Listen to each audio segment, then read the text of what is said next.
Well, hello there. Hey, Richard Dale Connor, the philosopher poet, and haven't been writing as much poetry this year. Now I'm living indoors. When I was living in my car for a few years, wrote poetry every day. But anyway, wrote a poem today, and it's one of my few. Well, it's a political poem, I guess. Other than Napoleon, I don't know very many people who were exiled from their homeland, but I was exiled from America to Newfoundland when I was 16 years old. So when I graduated high school in Newfoundland, I didn't have to learn American politics. And because I wasn't a Canadian, I didn't have to learn Canadian politics. So I've been pretty ignorant of political procedures my entire life.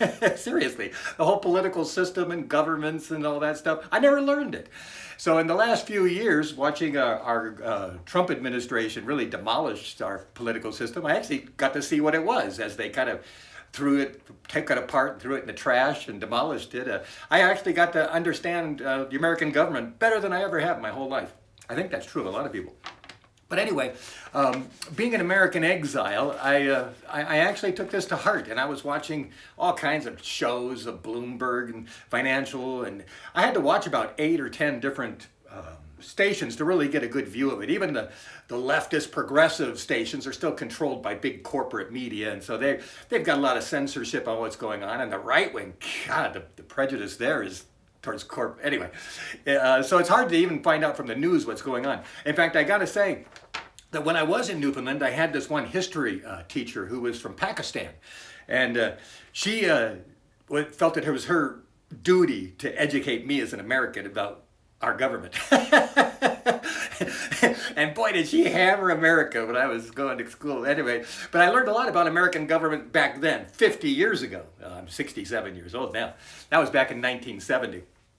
But anyway, back then I kind of came to realize that I didn't understand what government was, and that whatever I knew about it, I started not to like. But it wasn't until now that I actually have grasped it and really become entrenched in understanding it. And so it's been an interesting few years, and I'm actually looking so forward to becoming ignorant of the government again. And I think the government's in capable hands now, so I can kind of like not be so concerned.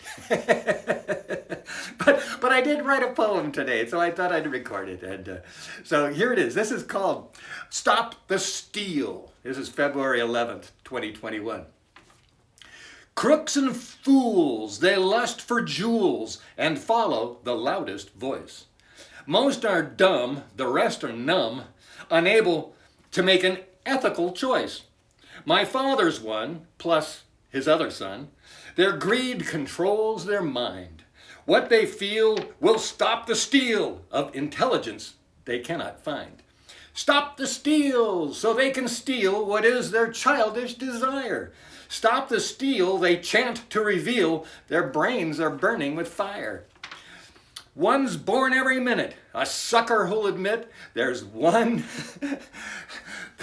only one news channel in their brain, FOX. The truth they believe is the lie conceived to rally them to the drain. Where the cows are used to be abused, but what do Republicans care? As the dumbest consume the hatred assumed to steal what others share. Stop the steal so they can steal whatever they desire. Stop the steal is a verbal meal for minds who follow the fire. All right, so anyway, that's my little Stop the Steal poem I wrote today and decided to record it. So Richard Dale Connor, the philosopher poet. Hopefully with less political poems in the upcoming years.